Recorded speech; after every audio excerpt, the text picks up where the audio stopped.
আকাশ একটি হোটেল থেকে একটি কল পেয়েছিল যে হোটেলে ডাকাতি হয়েছে।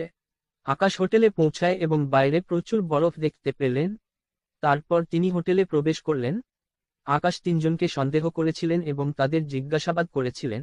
প্রথম ব্যক্তি: আমি গতকাল রাতে টিভি দেখছিলাম, বরফ পড়ার কারণে খুব শীত ছিল।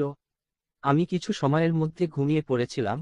দ্বিতীয় ব্যক্তি: আমি গতকাল রাতে আমি দুটি বিয়ার খাচ্ছিলাম এবং অনেক নেশা হয়ে গিয়েছিল এবং আমি ঘুমিয়ে পড়েছিলাম।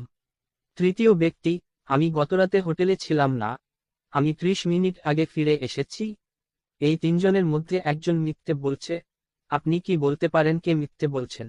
1, 2, 3, বলুন তো বন্ধুরা, কে চোর?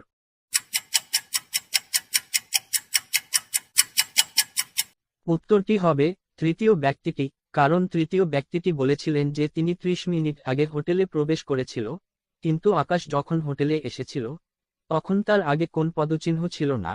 এ থেকে বোঝা তৃতীয় ব্যক্তিটি চোর। আমার মতো আপনাদের ও উত্তরটি যদি তৃতীয় ব্যক্তি হয় তাহলে আমার ভিডিওতে একটি লাইক দিয়ে যাবে।